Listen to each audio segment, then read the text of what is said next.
Guys, magandang gabi.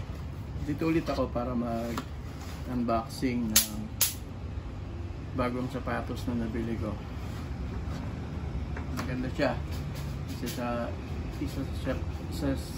Isa siya sa paborito ko na sapatos. Uunahin ko na. Guys, hindi siya original ha. Baka ano kayo na kung saan ko lang siya binili. Binili ko siya sa Cartimar sa Pasay. So, alam naman natin, pag galing doon is puro, sabihin natin class A o replica ang tawag nila. Pero, ganoon pa man, gusto ko kasi yung style niya. Ang tatak ng sapatos yung Onitsuka Tiger. Yan guys. Ayan po. Onitsuka Tiger. So, bubuksan na natin para makita nyo po kung ano yung style at yung ganda. Yan. Cover pa siya. Ayan po. Yan.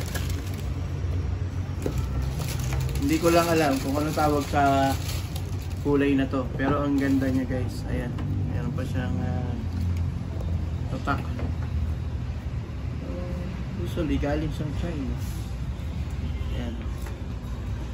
Size 10 po ang aking paa. Ayan po yung parang light green na light brown ang kulay niya. At ang ganda niya guys. Oh. Ayan. Mahilig po ako sa gantong sapatos kasi masarap siyang ipang drive. Magaang, kahit naka-shorts, kahit naka-pantalon, kahit saan bagay siyang isuot. At para makita nyo guys, pangatlo ko na to. Ito po yung unang-una kong binili way back mga 3 years ago.